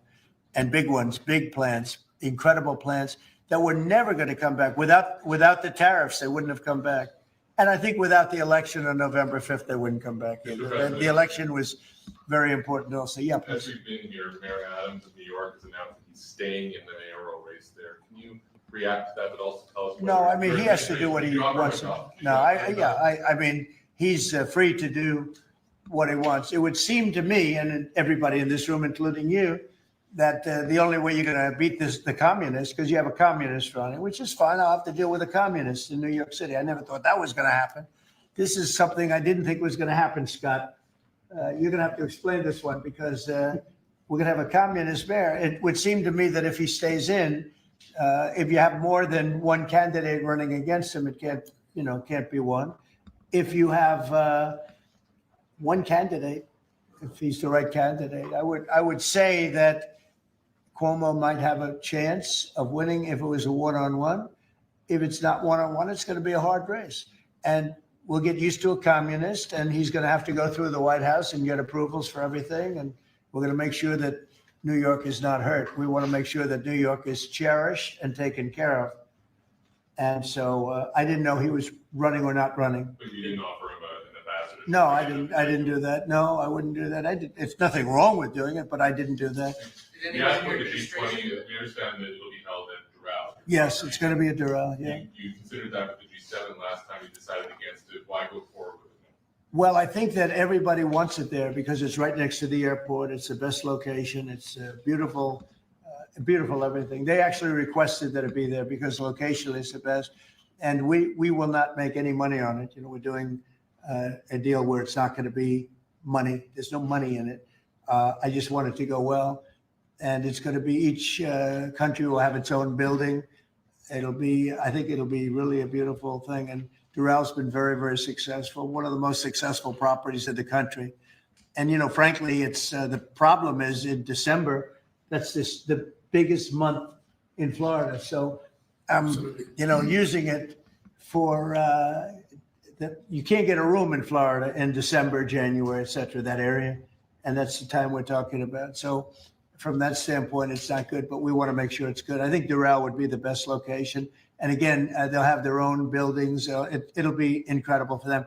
And being like 10 minutes, less than 10 minutes from the airport, and it's a big airport, international, all of the planes will be able to land, go right into their quarters. So I think it'll work out very well. Earlier on your Fed answer, sir, you said that you're looking at maybe 3 candidates or 4. Three candidates. Should we interpret that you like Secretary Bessent in his current role? Well, I like him too, but I had him as a 4th. I know I had 4. You were talking about 4. Now I'm talking about 3. He told me I'm not leaving. He wants to be doing, and if he was leaving, he would certainly be one of the people I'd want. But I asked him specifically. I could ask him right now. Would you rather stay where you are as treasurer, or would you rather go to the? Sir, I'm the only person on the planet who does not want the job. Okay. He really told me. He said, "I love what I'm doing." I wouldn't want to really take him because he is doing a great job. Are the top 3 still then Mr. Waller? I am looking at Kevin also, and I'm looking at. I would say you could say those are the top 3. Good job. It's very good. Just to clarify, so if you're saying that you believe Andrew Cuomo would be the best one-on-one candidate against him? Well, I think if I'm only going by the polls. It's not an endorsement or anything. It just seems that he's second. And what you do to win is you take the guy who's second and you hopefully add 1 and 2. But maybe if the 1 isn't getting out, then he's not getting out. And that's okay. I think the mayor's a very nice person. I helped him. He was got caught up in a scam by the Biden administration, what they did. So I helped him out a little bit, but I would understand why he doesn't do it. I do think this. I think if you have more than one candidate, we've got ourselves a communist mayor in New York. And I don't like communist mayors. I don't like them. Yeah. You passed one big beautiful bill, sir. 5 months, all these school events next year, World Cup, G20, all America 250. Given what's your economic outlook for the year 2026, how much growth do you think is reasonable for us to expect economically next year? Well, I heard, and we were on a very downward path with Biden, and I heard that the most we could do is 1% GDP, and now I'm hearing 3.2% and 3.5% and all. And our big year won't be really next year. I think it'll be the year after, because when these plants start opening up, it takes a period of time to build them. We're going to have tremendous job growth. It's unprecedented. We have unprecedented in history. There's never been anything like it, because we're going to have more than $17 trillion invested. There's never been anything like that. If we did $1 trillion in 1 year, and this is 6 months, 7 months, because we really focused on it over the last 6 months. But we're going to be doing, nobody's ever seen numbers like this. When this stuff starts opening up, our country's being rebuilt. And by the way, Washington, D.C. is being rebuilt. You know, in addition to the fact that we have a safe city now, and our National Guard was fantastic and worked with the mayor, worked with everybody, we're also doing a refurbishing of Washington. We're going to redo some of the roads, the surfaces. We're going to redo the medians. We're going to take the broken tiles off the tunnels and put brand new tiles up. And we're going to regrass all the parks. They're going to be regrassed by people that build world-class golf courses, and not necessarily people that work for me, because I don't care about that. I just want to, I'm very good at grass. You know, grass has a life, just like you have a life, right? It has a life. Well, this grass has been up longer than, it's like 4 lives, okay? That's why there's a lot of areas where there's just no grass. But we're going to regrass all of the parks. We're going to, in a year from now, you won't even recognize it. Graffiti's gone. The tents are gone. The medians falling into the roads are gone. The potholes will be gone. The marble's going to be polished and beautiful. It's all going to be beautiful. We're working with Clark Construction, who's, you know, one of the, well, definitely the biggest here, one of the biggest in the country. And they've been great. And we're going to do about a 10-mile radius from the White House, from the Capitol, looking sort of at both of them, go right in the middle of both of them and start drawing circles. And everything is going to be spit shine. You know, when the head of Poland came here last week, and when other leaders came here, they came, a lot of them have been here over the last 8 months. I said, what do you think? And they said that we're a little surprised at the look, the filth on the road. Now it's much better. We've got it much better, but we have to do some construction things. I mean, you know, you have medians that are all broken and rotted and rusty and disgusting. And it's going to, they're all going to be changed. You're going to have a very different look. You're going to have the look of prosperity, not the look of poverty. But the big thing right now, initially, is we have no crime in Washington. We literally have no crime. They said it's down 87%. It's not down 87. It's down like 100%. We have almost no crime. People are going to restaurants that wouldn't have even thought about it. And I know families that have gone 4, 5, 6 times to restaurants over the last few weeks. And you people are in the same category. I mean, yes. I agree on that. Thank you. It's a whole different place, right? That's very nice. And you're so tough usually. I like her now. Right? No, because she was truthful. Is that a correct statement, Brian? Yes, sir, it is. I heard you were actually mugged. You're a big, strong guy. I heard. I can't do anything when you have to go. No, you can't. You know, you say, thank you very much. Right? Can I follow up on the beautification of DC? Yeah. Amazing job of crime. Yeah. Just out front of the White House is a blue tent that originally was put there to be an anti-nuclear tent for nuclear arms. It's kind of morphed into more of a... That one dude's struggling. This one guy's struggling. Look at him. Where is this blue tent? Right in front of the White House on the north lawn on the other side of the Black Gate. It looks like he's got a I poop. haven't known this. all of us in here walk right by it every day. It is an eyesore. Oh, I didn't know that. Let me Take it down. Take it down today, right now. Nobody told me that. So you're saying there's a blue tent? It's been there for 30 plus years. It was originally a peace tent, but it's kind of morphed into something. Yeah, morphed into radical left. Okay. Is it in the Ellipse? Where is it? No, it's in Lafayette Park. It's actually, Lafayette Park. Take it down. okay. Okay. What's interesting about it is that when people tell me it's Hey! sleep in there, they eat, there's rats, but also it could be a national security risk because people can hide things in there, they can Okay. weapons in there. We're going to look into it right now. Yes, sir. We have removed over 50 tent sites, not 50 tents, hundreds and hundreds, maybe 1,000. I think it's over 1,000 tents, but 50 sites. So I'm a little surprised to hear that, but we're going to look into it right now. That's how we roll in the snake pit. Mayor has, of course, gotten on on board with your cleanup of DC, but the DC Attorney General has said that he plans to, that he's suing you for Yeah. your federalization of police. What's your Can you response? imagine, we have an attorney general who's not related at all to the mayor, by the way. You know, it's a totally separate department. We've got so many separate departments. You have the district attorney has nothing to do with the mayor. The whole thing is crazy. But how about this?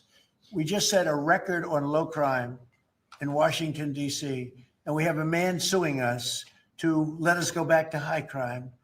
We're going to have to be here for a little while to make this really work long term after we're gone. And so we're going to meet that head on, and I suspect we'll be very successful. And I can always declare a national emergency because this was a national emergency. But right now we have the safest city. We have now one of the safe cities in the country. We had almost the worst. I mean, a city that was as bad as some of the horror shows that you've heard about for years. And we're going to fix some of those horror shows too. Okay? That's the Google ruling today that you posted on Truth Social about the Europeans finding Google. So Google is a great company. Yeah, Google is a great company, American company. Apple is a great American company, and so many others. And the European Union, I don't know why they do it, but they have been finding them numbers that have been astronomical, more so before I got here. But Apple paid $17 billion a fine in the last year. Apple, $17 billion on a case that a lot of people think they weren't guilty of. And no, I'm going to be speaking to the European Union, but it's not fair. Google just got fined $3.5 billion, and they've already paid $13 billion. They're up to $16.5 billion. And people say there was nothing wrong with what they did. It's almost a source of income to run Europe. It's become a source of income, and many other companies too, mostly tech companies. But we can't let that happen. What are you seeking from the Europeans and by when? No, I can just say you can't do that. I mean, you know, they respect us now. They didn't respect us a year ago. European Union respects us. Look, they're paying us $950 billion, right? You got to respect us. They were very disrespectful. You guys of keep our country. complaining. It's just going to make Great me more respect for money. Ursula, I've gotten to know her very well. I don't make the rules. And I just don't think it's fair that they're taxing, and really it's almost become like a tax. It's become so regular. And I've gone to lawyers and I've asked them, what do you think? They said they didn't do anything wrong. We can't do that. It's not fair. And it's interesting. I don't hear that about China, and I don't hear that about other places. I hear it about the European Union. We were talking about it last night. I think we had a gathering. That was the highest IQ group of people I think any room has ever had last night. You know, that was about as high as you can have. All the tech geniuses were there. They love their computers. They would tell me more about chips that I want to know. Did this come up last night? Yeah, it did. It did come up. A couple of companies said that they were taxed by the European Union. It's interesting. They weren't complaining about, in that regard, China. They weren't complaining about other places. It's the European Union, and they have. Apple was again forced to pay $17 billion last year. So I think we're going to change that around. It's just not fair. We don't want that to happen to our companies. And you know, if somebody does that, we should be doing it to them. They've got to pay, let them pay us. But you just can't do that to our companies. Yes. Was Elon Musk invited to the dinner last night? I wanted to go back to the G20 real quick in Miami. You know South Florida very well. Many cities are being considered for the G20. Was this a hard decision, or did Miami just stand out to you? It wasn't hard, really. I mean, look, it's got the weather. We're in December, so it's, you know, cold in some places, and that's beautiful too. Cold weather's nice. It's all nice, you know, depending on the city. But no, Miami really wanted it. The mayor really wanted it. The people down there really wanted it. You might just address that for a second, Mr. Mayor. Yeah, as I said, I mean, a conference of this kind does two things. Number one is it puts us on the global map with the great global cities. And I think that's something that we've been trying to achieve for a generation. And I think number two, it's a tremendous boom for your economy. I mean, as the president knows, he has, you know, multiple hospitality assets. And the working people of Miami, the small business owners are going to benefit tremendously from the economic impact of a conference like this in our city. So it's an image thing, but it's also benefiting working people in our community. Do you think Xi and Putin will attend the G20? That's an interesting question. I'd love them to if they want to. I mean, they can, you know, as observers. They'd be observers, so I'm not sure they want to be an observer. But Sir, if they can I want ask to, you we another can certainly Florida- talk. Can I ask you another Florida question? The vaccine mandates that were rolled back for school children. What do you think about that? What's your Well, I think we have to be very careful. Look, you have some vaccines that are so amazing. The polio vaccine, I happen to think, is amazing. A lot of people think that COVID is amazing. You know, there are many people that believe strongly in that. But you have some vaccines that are so incredible. And I think you have to be very careful when you say that some people don't have to be vaccinated. It's a very, it's a very tough position. So I'd give you an answer. I'll give you a feeling. But just initially, I heard about it yesterday, and it's a tough stance. Look, you have vaccines that work. They just pure and simple work. They're not controversial at all. And I think those vaccines should be used. Otherwise, some people are going to catch it and they endanger other people. And when you don't have controversy at all, I think people should take it. Okay. One more follow-up on your comments on the taxes. On the upcoming tax bill, are you discussing, do you want that new tax bill to eliminate inflation from calculating capital? When you say the upcoming tax bill, because when you have an upcoming, we just passed the biggest tax cut in the history of our country. So there's nothing upcoming. There's something that we just passed. So we passed the biggest tax cut in the history of our country for the middle class, for the worker.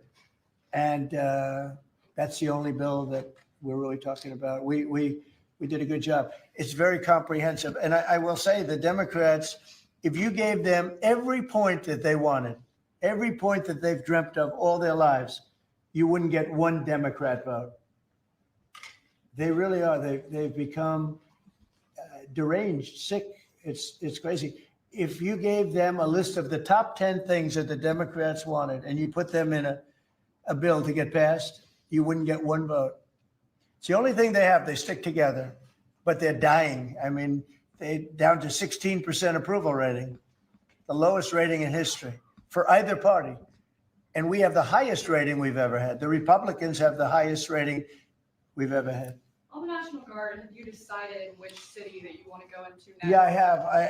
I have. I'm not going to say it now, but yeah, I have. We're going to go into another place and straighten it out. And Chicago. I will say this: I watched today. I didn't know that was continuing to go on, but Portland is unbelievable. What's going on in Portland? The destruction of the city. Well, I'm going to look at it now because I didn't know that was still going on. This has been going on for years.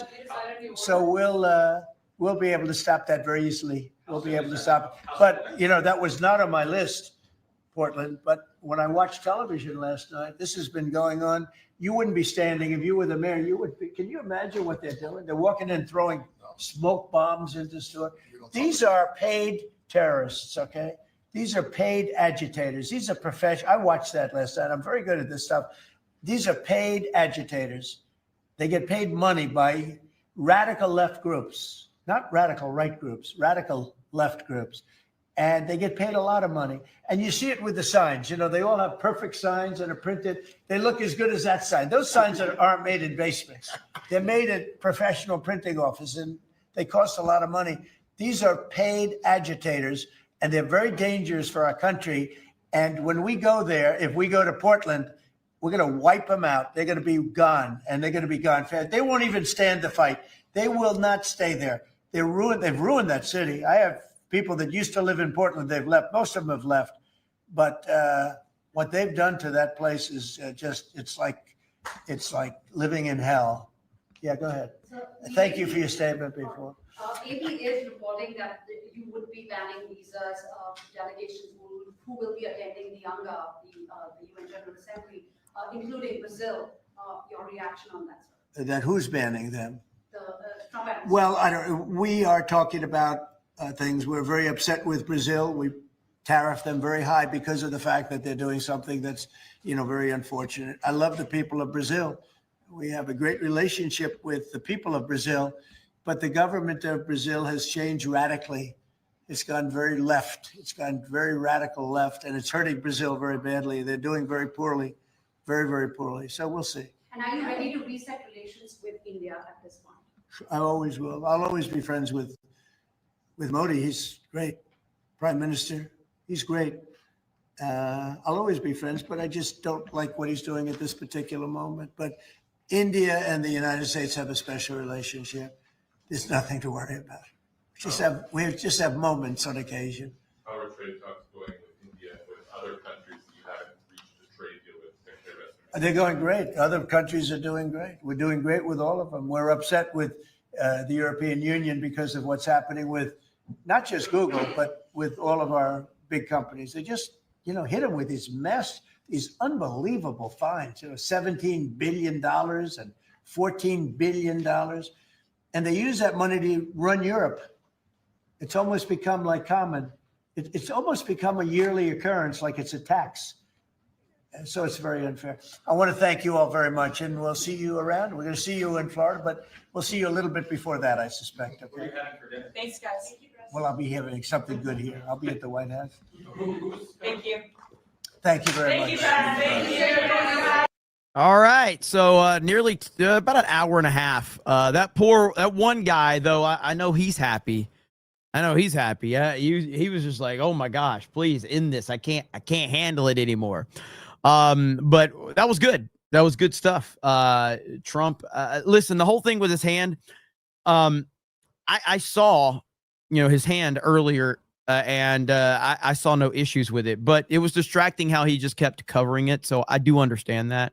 I got to sneeze really quick.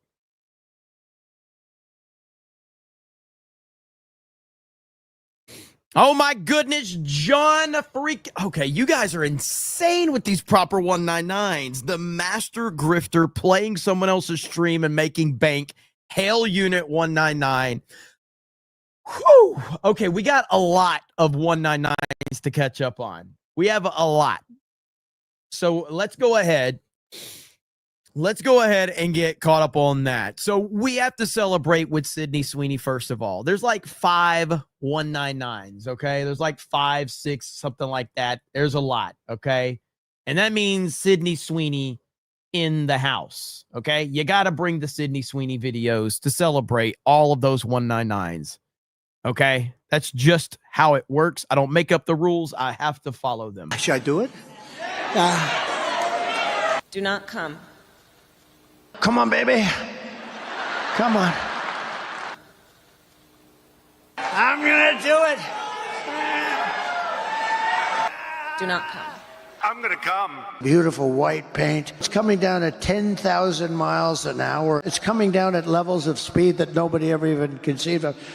Where it's rough, but it's coming, and now it's turned around. It turns around, and it's coming, and it's going to, I said, oh, because you see at that bottom, this section right here, that sucker's, oh.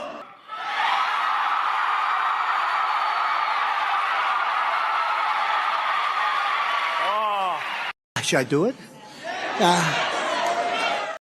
Left it on repeat. Also, as a bonus for the proper 199s, as a bonus, Trump mentioned Brazil. I've never been to Brazil. I don't know anyone from Brazil. I don't think I would ever want to know anyone from Brazil, but I changed my mind. I changed my mind after seeing this video clip. Now, you guys tell me, okay? Curious your thoughts. Do you guys like what you see in Brazil? I'm just asking questions here. What do you think? What do you guys? Brazil looks like a fun place. Brazil looks like a pretty fun place. So I'm just asking questions, okay? So suddenly, for the first time, I think I would like to go to Brazil. But Trump mentioned it, so seems like a lovely place. Seems like a lovely place. What's the hat, Jeremy? I don't know. I just saw it on my feed. Darth Gavel says, make tariffs, not taxes. I think we can all agree on that. Bretta said, oh my God. That's rough. That means you have to fly, Jeremy. Yeah. Yeah. Unfortunately, I would have to fly probably. And I'm not about that. Vault 95 says almost watched FNT, but CobraCast is more important. FNT, man. They got Dean Cain on today. Deathu says, thank you for streaming over FNT. Wizard Man says, hail Snake Pit, watching D-Day Cobra is the perfect start to the weekend. Free NFL game on YouTube tonight as well. MAGA Cracker Mike says, y'all see the Panicans are also now aligning with Democrats against Trump, going after cartel votes. These people are more idiotic by the day. Yes, they are. Crimson Raptor says, hey, Jeremy, when can we expect more tier list streams? It's been 3 years and I still find myself rewatching the fast food list S tier video. How much do I want to say? I'll just say this. All I'll say about this, and there will be more information, okay? There's more information, but I will just say that Rumble reached out to me, and I had a good call with them. And I opened up the call, and I asked for permission to speak bluntly with them. And they said, we would love to hear what you have to say because we know you've been complaining a lot about us. And I said, yeah, I've been complaining a lot about you guys. So they told me that they appreciated that I've been so vocal about my issues. And so I just shared my opinions, very, very blunt opinions. And they liked everything I had to say. And so I didn't really hold back. And I appreciate that they didn't want me to hold back. So they knew that I'd been complaining. And so, yeah, it was a great call. So we'll see what happens. So, but I didn't, mince words or anything like that. So, Darth Manic says, I finally got my D-Day Cobra shirt from Teespring. It was worth the wait from early July. I should have gotten two so I could cut the sleeves off one. It's awesome. Well, I'm happy you guys are finally getting them. I'm still seeing what Teespring can do about the few people that are having issues. I actually got an email. Teespring wants to talk to me. Apparently they had some issue within the company. If it's a legit email, I have to double check to see if that was legit. But did I land a contract? That never even came up. It's more about like my whole argument was I've been there since 2022 because I believe in the platform. A lot of people go over there because they got a contract handed to them and then they leave as soon as the contract's up. I've been there. I've been there consistently. You know, all of my Geeks and Gamers streams and most of my D-Day Cobra streams are there because I believe in the fucking platform. But when, you know, you're giving contracts out to Barstool fucking Sports and Dr. Disrespect and I Show Speed and they show up for their contract time and then they leave, what are you fucking building, you know? So, you know, we'll see what happens. But Alan Tanasi says, I was talking about Jeffrey Epstein in 2015. Liberals completely ignored it until now. That is very upsetting. It's them. Patton 360 Games says, never tired of winning. Best president of my lifetime. Hopefully Vance will be just as good. Blast Radio says, Angry Joe should be more focused on pretending to be angry about video games rather than politics. Vault 95 says the name change is huge and necessary. LFG. John freaking Murdoch says on my iPhone again, trying not to say much so autocorrect can't mess things up. Hail Unit 199. Thank you, John. Accident Seller says MM marker pin ASMR. Sign the paper. Trump. Yeah. TVZTQ POTUS just signed a Unit 199 into service. Hail 199. Piano Dean says, Hunter Biden insists his recent comments about needing a bigger boat was about the 50th anniversary of Jaws. Nothing to do with the recent destruction of the aquatic narco terrorist drug smugglers. Laughing Age says, if you want, oh yeah, I said you could, or answered that one. TVZTQ says, Hegseth equals Ryan plus Jay having a baby. Deathu says, massage doesn't support ICE. Jeremy is a good massage agent streaming over FNT. Harley Dave says, people need to spend more time thinking about how lucky we are that Donald J. Trump is back. I agree completely. I agree completely. Philip Butler says, bust of Franklin American womanizer, 18 bastards. Vlad says, honestly, Hexeth is an amazing pick. 100%. Eric Guywall with 5 get to memberships. Dr. Spike with 5 get to memberships. Philip says, he always sits with his hands collapsed, not Italian. Blast Radius says, why are journalists and Democrats now simping for drug cartels that terrorize Americans? Because they hate America. Jay Been Delivered says, she said, I hit the G20 spot. Wow. Darth Gavel with the Trumpian golden era. Thrash Vice says, another wonderful secret is mad about his micropene. There's Harley Dave. It says, for the haters in the chat, Harley Dave started a party, boys. Holy crap. I was kind of seeing some of the haters. Discord link is invalid. Really?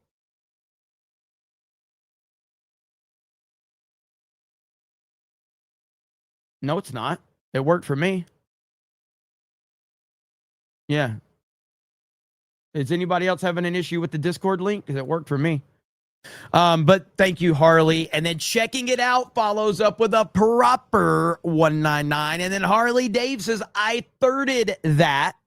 And then legalized adulthood with proper 199 says Israeli Whale Defense Force Unit 199 checking in with more shekels for your Mossad operation. Dave Rubin called and he said, all this BDE on display is making a war in his pants. I told him to just chill the F out. She's Trump 2028 MAGA. Let's freaking go. D-Day has a Discord. There's a Cobra Cast Discord within the Geeks and Gamers Discord. You guys are insane. Legalized adulthood with a 20 gifted memberships. John freaking Murdoch says the master grifter playing someone else's stream and making bank. Hail Unit 199. MAGA Mike says Mike Johnson going viral for claiming Trump was an FBI informant helping get Epstein. Whoa, I did. I saw that. I don't know what to make of it. We'll talk about that if I do a later stream. That I have no idea. I saw that clip going viral. Accident Seller says, Jeremy, that Brazilian woman is Van Dask's mother. Lying Dogface Pony Soldier with a gift of membership. Harley Dave says, Rumble called and they asked, have you ever worked retail? I am Leighton Gay says, I had a weird dream of spooning Snarky J. Over on Rumble, Mod Eric got that one. Bronsonite says that ugly bag of dicks doesn't understand what's harassing brown people is stray bullets from other brown people in their own neighborhoods. Lived in a shitty place, saw dad's van get blown up. Damn, I'm glad you're still here, brother. So I don't know how we're handling tonight. Let's see. We may cover SmackDown on locals tonight. We might. And we may cover football as well. I don't know. And then I might do another Cobra Cast depending on when that all ends. But Brock Lesnar is supposed to be there tonight. AJ is supposed to return. It's supposed to be a really big SmackDown tonight. So if you guys are interested, we cover it over there. You can watch it with us, our commentary. We may start it a little late. I don't know yet. So we may have to start at like a couple or like an hour into the show. I'll have to see. Mario Kart this weekend, Alan, is more than likely happening. I will keep you guys posted on that. And that's about it. I'm going to raid Friday Night Tights. So drop the 199s over in the chat on Friday Night Tights. Dean Kane is on. So go over there. Hail Friday Night Tights. Delta Entertainment for $200. What's up, Jeremy? I'm still missing my Cobra channel shirt, but I'm patient. Also loving what Trump is doing. Anyways, I'm hoping I get more subscribers and super chats on my channel when I stream on Wednesday and Thursday. Trying to decide what game to stream next. Anyways, hail chat. Holy crap. Linko freaking Kenobi with a $200 super chat. Dean left about 30 minutes ago, FYI. Okay. Linko Kenobi. I'm so happy you love the first drop of my collection of Frankie's bikinis. We have more dreamy pieces coming our way, so tap to sign up for early access so you can get more information. There you have it, ladies and gentlemen. Linko You should stream Silk Song. That's what you should stream. $20. You can get Silk Song. And that will probably get you more viewers if you play Silk Song. That's what I recommend, brother. Okay. So I will keep you guys posted. If we're gonna go live on locals, we'll have all that set up over there. We may start a little bit late, but we will hopefully get it covered tonight. So I'll let you guys know. Okay. Thank you so much. Insane. Make sure, yes, we're going to start trying to get more activity over in our Geeks and Gamers Discord, which there is a Cobra Cast section. Jeremy Dean isn't even on stream anymore. Sorry. I know. I was just informed about that. So we're going to raid Friday Night Sites. You guys and gals go over there and say hello. Have a good evening, and we will talk to all of you later. Bye, everyone.